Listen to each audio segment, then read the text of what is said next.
स्वागत है आपका YouTube channel young India study centre. तो मैं आज कुछ इंपॉर्टेंट टॉपिक आपके लिए लेकर आया हूं, जो चैप्टर क्या है हिस्ट्री से लेकर आया हूं। ठीक है, जो आपको मेन जो व्यक्ति थे उनके बारे में मैं कुछ बातें हैं इंपॉर्टेंट, जो एग्जाम पॉइंट ऑफ व्यू से बहुत जरूरी होते हैं, वो क्या करेंगे आपके लिए मैं लेकर हाजिर। तो आज जानेंगे हम लोग महान सिकंदर के बारे में। आप लोग जाने होंगे, पहले पढ़े होंगे चैप्टर तो जानते होंगे, बहुत सारे वीडियो भी देखे होंगे।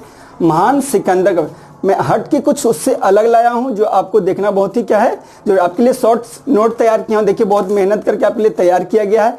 इसी नोट्स में जो एग्जाम पॉइंट ऑफ व्यू से बहुत जगह ढूंढे हैं, उसी से निकाल के आपके लिए क्या किए हैं, लेकर आए हैं। चलिए बोर्ड की तरफ जानिएगा, हेडलाइन डाल लीजिए, क्या सिकंदर के बारे में हम लोग जानेंगे। किसके बारे में जानेंगे? सिकंदर के बारे में जानेंगे, ठीक है ना। आज हम लोग जो जानने वाले किनके बारे में जानेंगे, सिकंदर साहब के बारे में जानेंगे। और बहुत जो मेन देखिए, ये राजा में महान राजा के रूप में भी जाने जाते हैं। क्यों जाने जाते हैं उसके भी मैं आपको इस वीडियो में आखिरी तक जवाब दूंगा, तो उस पर ध्यान दीजिएगा। बहुत इंपॉर्टेंट बातें हैं जो बताऊंगा, ठीक है ना। चलिए कुछ सिकंदर से जो रिलेटेड बातें हैं वो मैं बताऊंगा। पहले इनका फैमिली बैकग्राउंड, इनके परिवार में कौन कौन थे, इनका क्या क्या काम में आए वो, ठीक है। तो सिकंदर के बारे में पहले पिताजी के बारे में जानते हैं, ठीक है। तो सिकंदर का पिता कौन थे?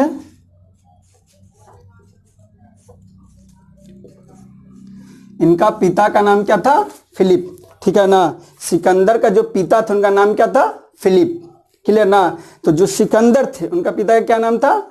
फिलिप नाम था। फिलिप्स नाम थे, वो थे कहाँ के ये जान लेते हैं। ये थे, रहने वाले थे मकदुनिया।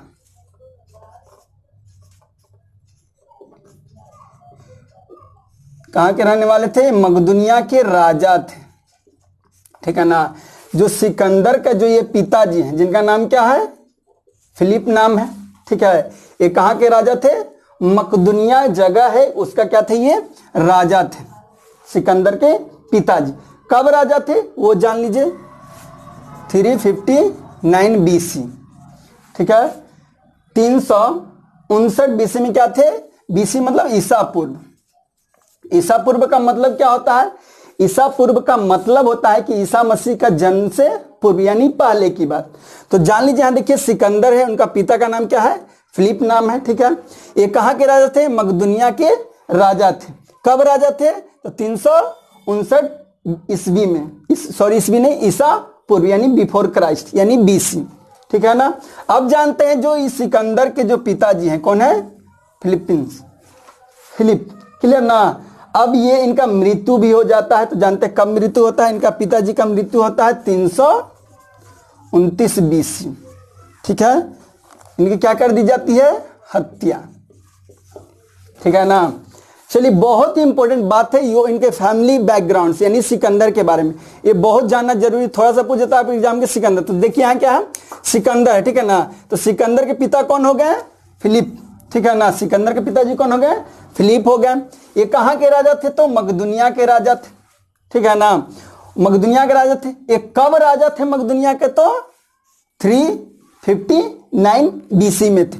जो इनका पिता थे, सिकंदर का जो पिता थे, इनकी हत्या कर दिया गया। हत्या कर दिया यानी कि इनको मार दिया गया था। कब मार दिया गया था? 329 BC में इसको हत्या कर दिया गया था। किनका? सिकंदर का पिता का। तो ये था उनका फैमिली बैकग्राउंड, यानी कि सिकंदर के पिता के बारे में जो छोटी मोटी जानकारियां था, वो इतना से बाहर आपको नहीं पूछता। अब जानते हैं कि सिकंदर के बारे में क्या होता है, उनके बारे में कुछ बातें हैं जो जानते हैं। चलिए, तो सिकंदर का जन्म की बात की जाए तो सिकंदर का जन्म कब हुआ? सिकंदर का जन्म, जिनको बोलते हैं महान सिकंदर, ठीक है। तो सिकंदर का जन्म कब हुआ? 356 BC। चमक रहा है नहीं ना? 356 BC यानी कि ईसा पूर्व। BC का मतलब क्या होता है? ईसा पूर्व, ठीक है। जो सिकंदर है उनका जन्म कब हुआ? 356 BC में, यानी कि ईसा पूर्व में, क्लियर। आगे बढ़ते हैं, थोड़ा सा जानते हैं इनका गुरु के बारे में। जो सिकंदर है, इनका गुरु कौन थे? अरस्तु, ठीक है ना। जो सिकंदर साहब हैं उनका गुरु कौन थे? अरस्तु, ठीक है। आगे बढ़ते थोड़ा सा जानेंगे कि इनका जन्म कब हुआ। तो भैया 356 ईसा पूर्व। इनका गुरु कौन थे? तो अरस्तु साहब थे, ठीक है, अभी भी इनका जानकारी चल रहा है, अभी ना युद्ध के बारे में जान रहे हैं ना कुछ के बारे, बस जान रहे सिकंदर का पिताजी के बारे में जान गए। अब जान रहे उनका जन्म कब हुआ, उनका गुरु कौन थे, तो जान गए कि इनका जन्म कब हुआ 356 BC में। इनका गुरु कौन थे, तो अरस्तु। किनका गुरु, अरस्तु का गुरु, सॉरी अरस्तु नहीं, सिकंदर का गुरु। चलिए आगे बढ़ते हैं। अब जानते हैं कि ये राजा कब बने। ये भैया जो सिकंदर है ये 20 वर्ष की उम्र में, यानी कि जब ये 20 साल के थे तभी क्या बने, राजा बने। जब उनका पिताजी का हत्या कर दिया गया था उसके पश्चात, यानी कि 329 BC के बाद जब उनका पिताजी का हत्या हो गया तब सिकंदर क्या बने, राजा बने। जब उनका उम्र क्या था, मात्र 20 वर्ष। ठीक है ना। जन्म कब हुआ जानकर, उनका गुरु कौन थे। अब जानते हैं अब भारत पे आक्रमण, मेन है कि इनका भारत में आगमन कब हुआ, वो मेन मेरा पॉइंट है। ठीक है ना, कि भारत में आगमन सिकंदर का जो आगमन पे हम पे ध्यान देना। ठीक है, तो चलिए सिकंदर का अब जान के, नॉर्मल से जो जानकारी था उसको जान गए। अब जानना है क्या है, अब जानना है सिकंदर के भारत में आगमन, कि भारत में कहाँ से आया। तो चलते जानते हैं भारत में इनकी आगमन। तो भारत में आगमन इनका कब हुआ है, 326 BC, यानी कि ईसा पूर्व।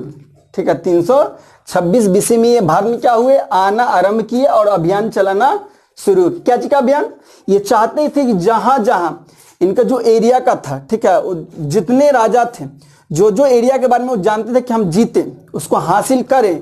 तो इनका लक्ष्य क्या था सिकंदर महान का, कि जो जो सोच कर गए हैं उस जगह को मैं क्या करूंगी, अपने कब्जा में करके रखूंगा। ठीक है ना, आखिरी आखिरी तक किए भी। तो चलिए जानते हैं भारत का आगमन, सिकंदर कब भारत आए। तो कब भारत आए, 326 BC। कहाँ से आए, तो भारत का देखिएगा जो ऊपर वाला भाग है, ऐसे वाला जो भाग है ना, यहाँ जगह का नाम है तक्षशिला। क्या नाम है, तक्षशिला।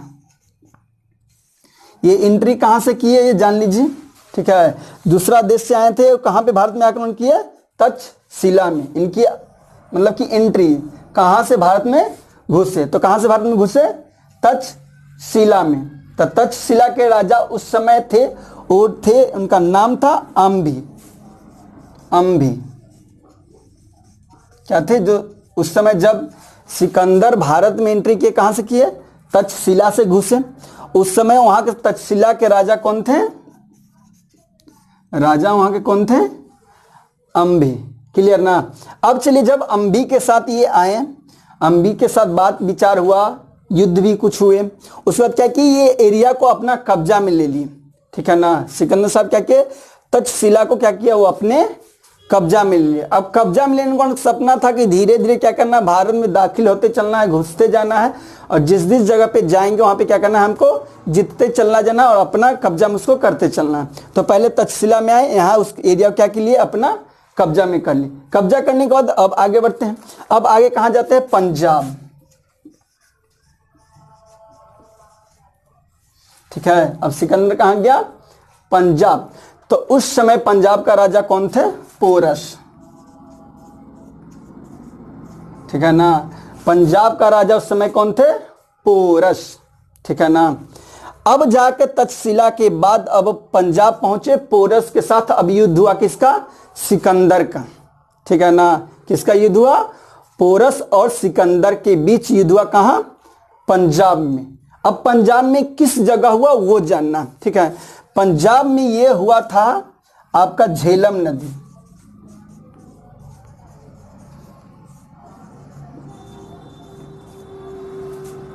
किस नदी के पास हुआ था, जान गए कि तक्षशिला में क्या कि सिकंदर भारत में दाखिले यानी कि घुसे, वहां का राजा अंभी था। ठीक है ना।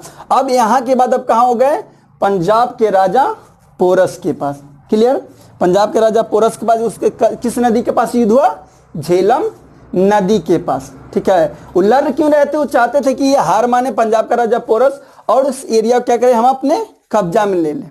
ठीक है ना। तो किस नदी के पास हुआ, झेलम नदी के पास पोरस और सिकंदर के बीच क्या हुआ, युद्ध हुआ। और इसका यदि प्राचीन नाम बात की जाए, झेलम नदी का नाम क्या, प्राचीन नाम वितस्ता। क्या नाम है, प्राचीन नाम वितस्ता। ठीक है, ये भी बार बार आपका एग्जाम में पूछा जाता है कि झेलम नदी का प्राचीन नाम क्या है, तो वितस्ता। क्लियर ना। तो जो उस समय का नाम, नदी का नाम क्या था, झेलम। अब पोरस और सिकंदर के बीच एकदम लड़ाई झगड़ा शुरू हुआ, ढिस्टा मारना एकदम शुरू हुआ, ठीक है। अब लड़ाई एकदम, उनका सैनिक लड़ रहे हैं, इनका सैनिक पूरा लड़ना शुरू हुआ। आखिर तो परिणाम कुछ आना है, हार या जीत तो किसी का ना होना कंफर्म है। तब पंजाब का राजा पोरस के साथ झेलम नदी पे क्या हुआ, युद्ध हुआ। यहां से पूछता है, इसीलिए बार बार इस पॉइंट को हम दिखा रहे हैं आपको, ठीक है ना। किसके बीच, सिकंदर और पोरस के बीच, किस पंजाब में कहां पे हुआ, झेलम नदी के तट पे क्या हुआ, युद्ध हुआ, जिसका प्राचीन नाम क्या है, वितस्ता नदी। क्लियर ना। अब युद्ध हुआ तो इस युद्ध में किसकी विजय हुई, किसका विजय हुआ, इसमें सिकंदर साहब जीतते हैं, ठीक है। जो ये युद्ध हुआ उसमें कौन जीतता है, सिकंदर, ठीक है। अब जान ले कि भैया यह तक्षशिला तो अब कब्जा में हो गया सिकंदर का। अब पंजाब में भी गया, पंजाब को भी जीत लिए। अब पंजाब भी इनका हो गया कब्जा में। अब इनका इच्छा और जागते रहे। अब धीरे धीरे क्या होगा, और चाहत बढ़ा और आगे बढ़ना क्या किए, शुरू किए। इस जान दीजिए जो पंजाब में जो युद्ध हुआ, ठीक है, जो पंजाब में झेलम नदी के पास जो युद्ध हुआ, इस युद्ध को और भी कुछ नाम से जाना जाता है। उसका नाम क्या है, हाइडेस्पिज,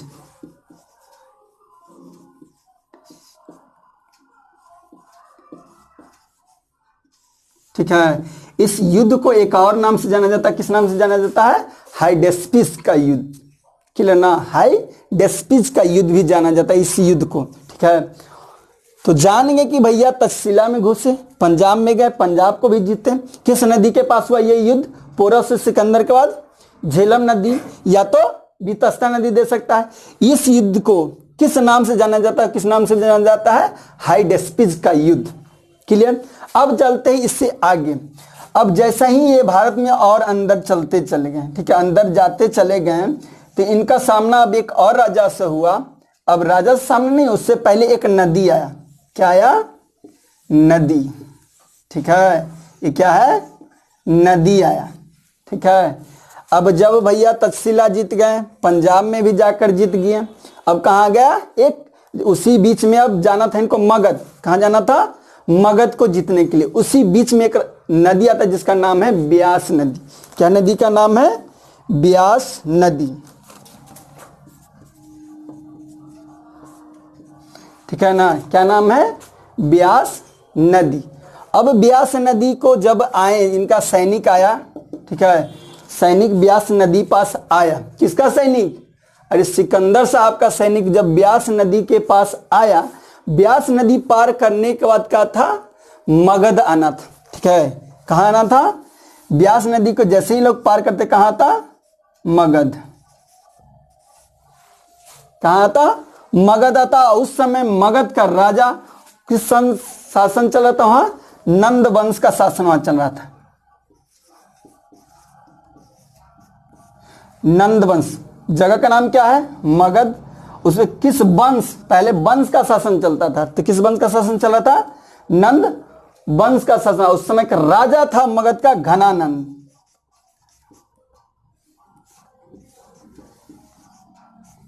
ठीक है। अब जान गए कि भैया पंजाब को अब जीत लिया सिकंदर। अब कहाँ आना था, ब्यास नदी को पार करना था भैया उनको, सेना को, ठीक है। उस समय ऐसा कुछ था नहीं कि अभी जैसा गाड़ी मिल गया आपको, नाव है चलाइए और चल पार कर दीजिए, पुल बनाइए पार कर जाइए, ठीक है। उसमें उनको तैर के पार करना रहता था, ठीक है। अब क्या हुआ कि जैसे ही पार करने वाले थे, किस नदी को, ब्यास नदी को, सिकंदर का सैनिक लोग, ठीक है ना।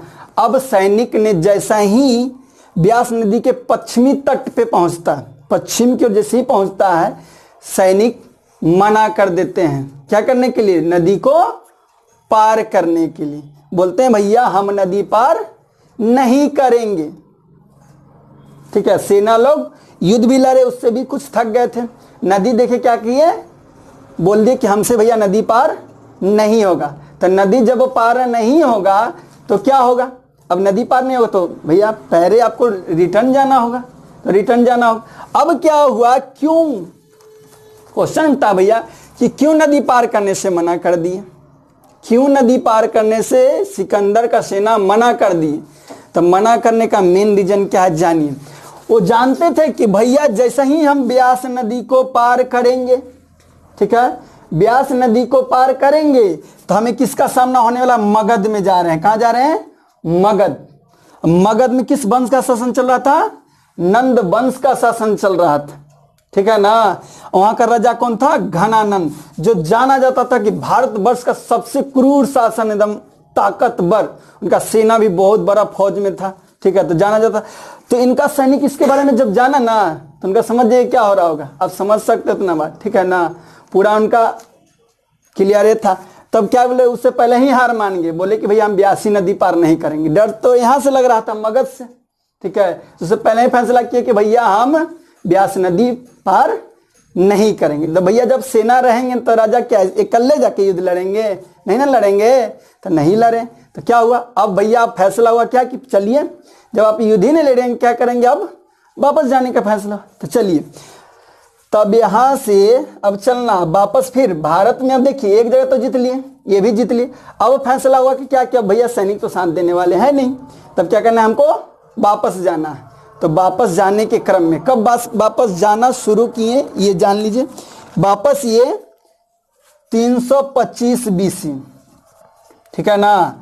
सिकंदर भारत से वापस कब गए, 325 BC, भारत से लौट के जा रहे हैं, ठीक है ना। 325 BC में भारत लौट के जा रहे हैं। अब लौटने के क्रम में देखिए इनके पास दो सेना थे, एक थल सेना यानी कि जमीन पर टकटकाने वाला, ठीक है, और दूसरा सेना जो आपका सागर से जाए, पानी से जाए, समुद्र से जाए, नदी से जाए, वैसा था। दो तरह का इनका सेना था। तो भैया थल सेना तो निकलना शुरू कर दिया, और जल सेना में इधर थल सेना, इधर जल सेना, ठीक है ना। 325 BC में रिटर्न करने का फैसला हुआ। तो राजा जो थे सिकंदर महान जो थे, वो फैसला किए कि भैया हम कहाँ से जाएंगे, रास्ता के से जाएंगे, यानी थल से यानी जमीन से जाएंगे।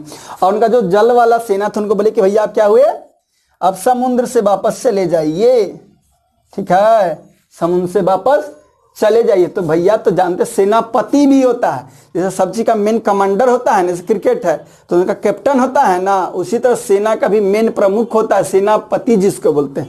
तो भैया थल सेना है तो थल सेना का भी तो कोई प्रमुख होगा, जल सेना जल सेना का भी तो कोई प्रमुख होगा। तो जानिए, चलिए सेना का प्रमुख बता दे रहे हैं, ठीक है। तो थल सेना का प्रमुख कौन थे,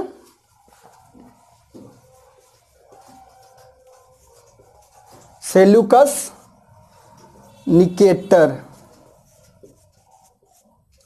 ठीक है। जो सिकंदर का थल सेनापति थे वो कौन थे, सिकंदर। तो भैया जान लीजिए ये वापस नहीं गया है, जो थल सेना है वो वापस नहीं गया है। एक बात जान लीजिए कि भैया जो सेल्यूकस निकेटर है ना, कौन, ये सेल्यूकस निकेटर है, ये वापस नहीं गए। इधर देख लो भैया, क्योंकि ये जीता है, पंजाब को भी जीत रखा है, इधर भी बहुत सारा एरिया था जिसको क्या किया था, सिकंदर जीत के रखा था। तो क्या करने वाले थे, जितना भी जगह जीता हुआ था सिकंदर, वो थल सेनापति को क्या दिया, सौंप दिया कि भैया लो आप राज्य करो, ठीक है ना। जितना भी जगह सिकंदर जीते तो किसको दे दिए, सेल्यूकस निकेटर को सौंप दिए। कौन सेनापति थे, थल सेनापति। अब जल सेनापति की बात की जाए,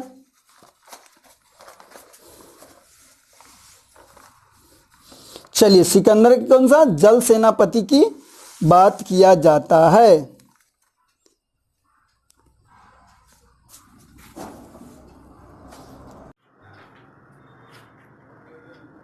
चलिए तो जानते हैं थोड़ी सी, और हम लोग कहाँ बात कर रहे थे, थल से जल सेनापति के बारे में, ठीक है। सिकंदर की किस बात के ऊपर थे, जल सेनापति। तो हम लोग जानते हैं जो सिकंदर का जो जल सेनापति थे, सेना के प्रमुख जिसको क्या बोले, जल सेनापति कौन थे, निर्याकस, ठीक है ना।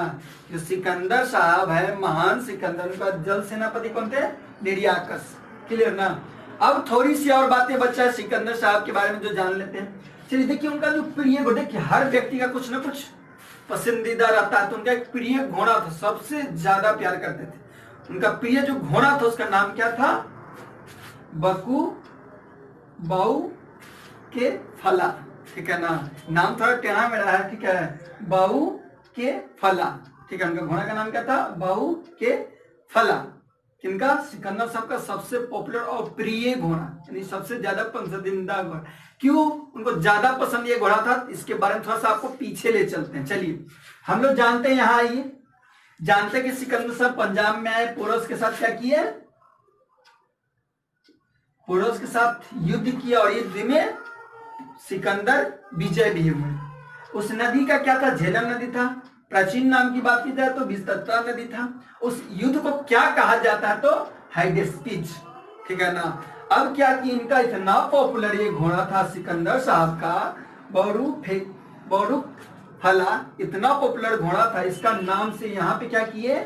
इस नदी पास एक नगर बसा है, ठीक है। किसका नाम से? ये अपना घोड़ा के नाम से एक नगर बसा दिए। कहाँ पे? झेलम नदी के किनारे में एक नगर बसा दिए अपना प्रिय घोड़ा के नाम से। तो इस तरह से जो छोटे छोटे प्रश्न थे जो आपको एग्जाम से पूछे जाते। कैसे प्रश्न पूछेंगे? जैसे पूछेंगे कि सिकंदर साहब जो भैया कहां से भारत में एंट्री किए, तो कहां से किए? तक्षशिला से, नहीं तो पीछे देख लीजिएगा थोड़ा सा करके। उसके बाद कहां गए? तो पंजाब में गए। यहां से सबसे ज्यादा प्रश्न पूछा जाता है, ठीक है ना। पंजाब में गए, पोरस के साथ युद्ध हुआ सिकंदर और पोरस के बीच, इसमें सिकंदर साहब क्या हुआ? विजय हुए, ठीक है। वहीं पास तो अपना घोड़ा के नाम से एक नगर बसाए झेलम नदी के किनारे, जिसका नाम प्राचीन क्या है? वितस्ता, ठीक है। उसी युद्ध को क्या जाना जाता है? हाइडेस्पिच का युद्ध। आपको पूछा है प्रश्न कि हाइडेस्पिच का युद्ध किसके किसके बीच में हुआ था? तो किसके? पोरस और सिकंदर के बीच में हुआ था, ठीक है। किस नदी के पास? वो झेलम नदी या वितस्ता नदी है, दोनों के बीच। तो इतना प्रश्न को क्या किया जाता है? उनका प्रिय घोड़ा कौन था? तो ये पूछा जाता है। उनका जल सेनापति कौन था?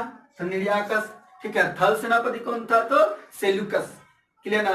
तो इससे ज्यादा सिकंदर साहब के बारे में नहीं पूछता है। तो उम्मीद करते कि सेशन आपको पसंद आया होगा। तो प्लीज आपको यदि पसंद आ रहा होगा तो वीडियो को आखिरी तक लाइक कर दीजिए, ठीक है ना। और कमेंट में अपना सुझाव डालिए कि क्या और हमें सुधार करना है, और क्या करिए दोस्तों के व्हाट्सएप फेसबुक पे क्या करिए, इसको आप शेयर करिए। तो आज के लिए इतना ही। जय हिंद, जय Bharat, thank you so much.